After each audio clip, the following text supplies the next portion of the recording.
pembelajaran biologi kelas 11. Materi kita minggu lalu kita sudah membahas mengenai sistem peredaran darah, khususnya mengenai darah.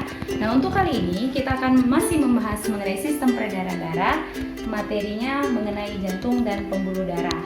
Nah, adapun tujuan pembelajaran kita kali ini adalah agar kamu mengetahui bagaimana struktur jantung beserta fungsinya, dan kamu mengetahui macam-macam pembuluh darah dan beserta fungsinya. Satu lagi adalah agar kamu bisa membedakan peredaran darah besar dan peredaran darah kecil. Untuk itu, mari kita simak materi kita hari ini. Baiklah anak-anak ibu, kita akan masuk materi jantung dan pembuluh darah. Buka bukumu halaman 89, baca dengan baik dan perhatikan video dengan cermat. Perhatikan bagian-bagian jantung berikut. Pada umumnya, jantung itu dibedakan menjadi 4 bagian, yaitu serambi kanan, serambi kiri, bilik kanan, dan bilik kiri. Kemudian perhatikan di sini terdapat pembuluh aorta serta arteri pulmonalis. Kemudian ada pembuluh balik bagian atas dan pembuluh balik bagian bawah atau pembuluh vena. Kemudian yang berikutnya adalah ada katup mitral, ada katup aorta, ada katup pulmoner, kemudian ada katup trikuspid dan bikuspid. Nah, di sini juga terdapat arteri koroner dan terakhir juga ada yang namanya otot papiler. Perhatikan gambar dengan baik dan lihat tanda panahnya. Perhatikan tanda panah yang terdapat pada gambar jantung berikut ini. Tanda panah keluar itu adalah darah yang dialirkan keluar dari jantung. Sementara tanda panah ke dalam jantung artinya darah yang menuju ke dalam jantung. Perhatikan tanda panah ke dalam dan keluar. Selanjutnya adalah kerja saraf jantung. Saraf pada jantung itu dibedakan menjadi nodus SA atau sinoarteria node dan nodus AF atau arterioventricular node, dan terakhir adalah berkas His. Proses kerjanya, nodus SA terletak pada atrium kanan, kemudian merambat menuju ke atrium kiri, mengakibatkan kedua atrium berkontraksi. Kemudian merambat lagi ke nodus AF dan menjalar ke berkas His dan membuat kedua ventrikel berkontraksi. Sehingga pada jantung terjadilah kontraksi antara atrium dan ventrikel yang diakibatkan oleh saraf yang bekerja pada jantung. Berikutnya adalah pembuluh darah. Pembuluh darah dibedakan menjadi 3, yaitu pembuluh arteri atau pembuluh nadi, pembuluh vena atau pembuluh balik, dan pembuluh kapiler. Perhatikan. Kita akan bahas mengenai kapiler. Kapiler itu merupakan penghubung antara arteriola, pembuluh arteri yang kecil, dengan venula atau pembuluh vena yang kecil.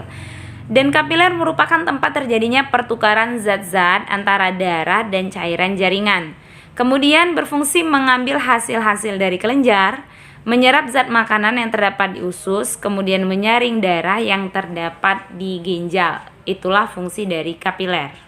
Selanjutnya kita akan bahas perbedaan antara arteri, vena, dan kapiler. Arteri itu adalah pembuluh nadi, vena itu adalah pembuluh balik. Untuk dinding, kalau arteri itu dinding pembuluhnya tebal dan elastis, sementara vena itu tipis, dan kapiler juga tipis dan bersifat permeabel. Kemudian untuk aliran darah, pembuluh nadi atau arteri itu mengalirkan darah meninggalkan jantung, berarti dia membawa darah yang kaya akan oksigen, kecuali arteri pulmonalis karena dia melewati paru-paru. Sedangkan vena itu mengalirkan darah menuju ke jantung. Darah yang dibawa kaya akan karbon dioksida, kecuali vena pulmonalis karena melewati paru-paru. Sedangkan kapiler banyak mengandung oksigen. Nah, untuk tekanan, apabila pembuluh nadi terpotong, maka darah akan memancar keluar, sementara vena akan menetes. Untuk letak, pembuluh arteri letaknya jauh di bawah permukaan kulit atau agak ke dalam. Sementara pembuluh vena atau pembuluh balik itu letaknya di dekat permukaan tubuh. Nah, kemudian untuk katup, kalau arteri hanya satu di pangkal dekat aorta, sementara pembuluh vena itu banyak terdapat di sepanjang vena. Demikianlah perbedaan antara arteri, vena, dan kapiler. Berikutnya kita akan membahas mengenai peredaran darah manusia. Peredaran darah manusia itu dikatakan peredaran darah ganda, dibedakan menjadi peredaran darah besar, darah mengalir dari seluruh tubuh dan kembali ke jantung, dan peredaran darah kecil, darah itu beredar dari jantung ke paru-paru dan kembali ke jantung. Kamu dapat perhatikan skema peredaran darah pada manusia mulai dari atas sampai bawah. Perhatikan gambar.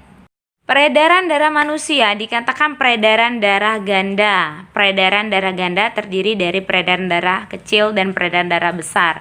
Kita mulai dari peredaran darah kecil. Jantung, darah mengalir dari jantung bagian bilik kanan menuju nadi paru-paru, kemudian menuju ke paru-paru, menuju ke pembuluh balik paru-paru, dan berakhir ke serambi kiri jantung. Untuk peredaran darah besar dimulai dari jantung pada bagian bilik kiri, kemudian menuju aorta, kemudian pembuluh nadi atau arteri, kemudian pembuluh kapiler, kemudian menuju ke pembuluh balik bagian atas atau pembuluh vena bagian atas dan pembuluh balik bagian bawah, kemudian menuju ke jantung bagian serambi kanan. Perhatikan, ini adalah gambar peredaran darah kecil yang dimulai dari serambi kanan. Kamu lihat tanda panahnya menuju ke arteri pulmonari atau pembuluh arteri paru-paru, kemudian masuk ke paru-paru, ke vena pulmonari atau pembuluh vena paru-paru, dan berakhir ke serambi kiri. Inilah proses peredaran darah kecil.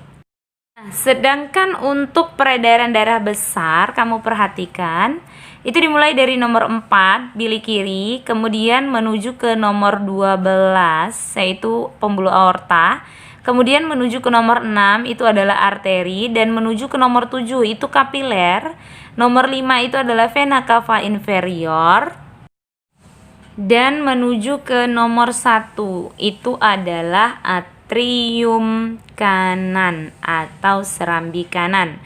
Nah, seperti inilah bentuk dari urutan peredaran darah besar dan peredaran darah kecil pada tubuh kita.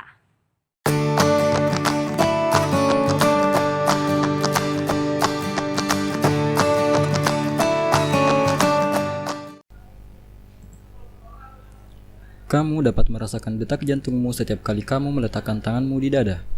Tapi tahukah kamu apa yang sebenarnya terjadi? Atau apa yang membuat jantungmu tetap berdegup? Setiap hari, jantung kita berdetak sekitar 100.000 kali, mengirim setidaknya 2.000 galon darah yang mengalir di seluruh tubuh kita. Meskipun jantung kita tidak lebih besar dari kepalan tangan, jantung memiliki peranan yang besar untuk tetap membuat darah mengalir sepanjang 60.000 mil dalam pembuluh darah, yang mengedarkan nutrisi dan oksigen untuk organ dan jaringan. Darah mengedarkan seluruh substansi tersebut melalui berbagai saluran yang disebut pembuluh darah.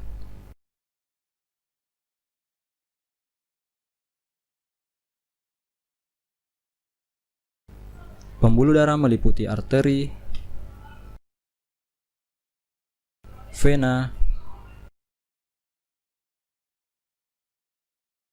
dan kapiler. Untuk membuat darah mengalir ke seluruh tubuh, kita memiliki sistem pemompa, dan jantung adalah pompanya, di mana jantung tersusun atas otot yang memompa darah ke seluruh tubuh, berdetak sekitar 72 kali per menit sepanjang hidup kita. Jantung manusia memiliki 4 ruang: atrium kanan, atrium kiri, ventrikel kanan, dan ventrikel kiri.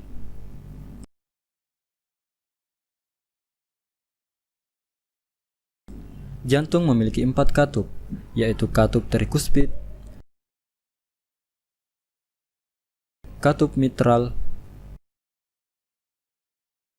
katup aortik, katup pulmonik. Katup ini merupakan katup satu arah.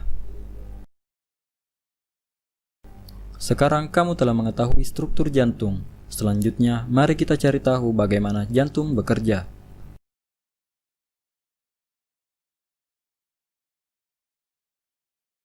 Darah menjadi kaya oksigen dengan menyerap oksigen di dalam paru-paru. Jantung mulai bekerja ketika darah yang kaya akan oksigen terbawa dari paru-paru menuju ke atrium kiri melalui vena pulmonalis.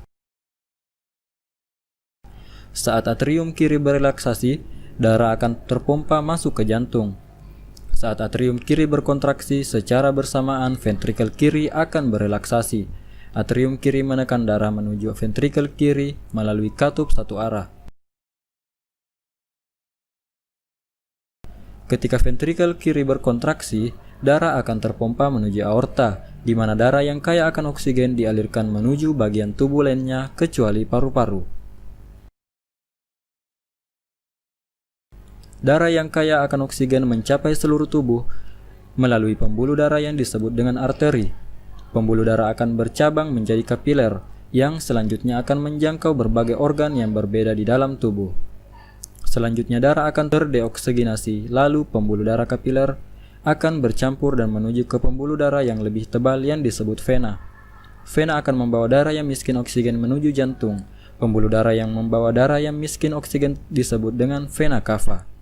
Darah yang miskin oksigen dari seluruh bagian tubuh memasuki ruang bagian kanan atas dari jantung yang disebut atrium kanan.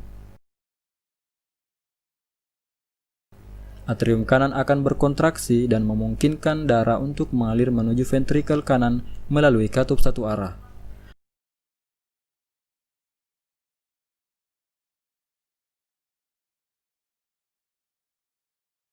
Ventrikel kanan kemudian berkontraksi dan menekan darah menuju arteri pulmonalis. Arteri pulmonalis membawa darah yang miskin oksigen menuju paru-paru. Paru-paru kemudian melakukan pertukaran gas terhadap darah sehingga darah kembali menjadi kaya akan oksigen.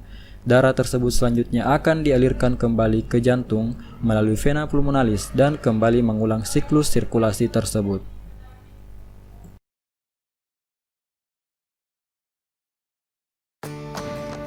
Baiklah anak-anak ibu, demikianlah materi yang ibu sampaikan hari ini. Apabila kamu kurang paham, kamu boleh buka buku Gerapindo kembali, dibaca kembali. Jika masih kurang paham juga boleh tanyakan ibu lewat Discord. Nah, untuk kesimpulan kita hari ini adalah jantung itu dibedakan menjadi 4 golongan, yaitu serambi kanan, serambi kiri, bilik kanan, bilik kiri, serambi atau atrium, bilik atau ventrikel. Nah, untuk pembuluh darah itu dibedakan menjadi pembuluh darah arteri, vena, dan kapiler. Dan peredaran darah pada manusia dikategorikan peredaran darah ganda yang terdiri dari peredaran darah besar dan peredaran darah kecil. Baiklah anak-anak ibu, untuk minggu depan kita akan membahas mengenai golongan darah dan kelainan pada sistem peredaran darah. Sampai di sini materi kita untuk kali ini. Kita lanjutkan ke minggu depan. Selamat pagi.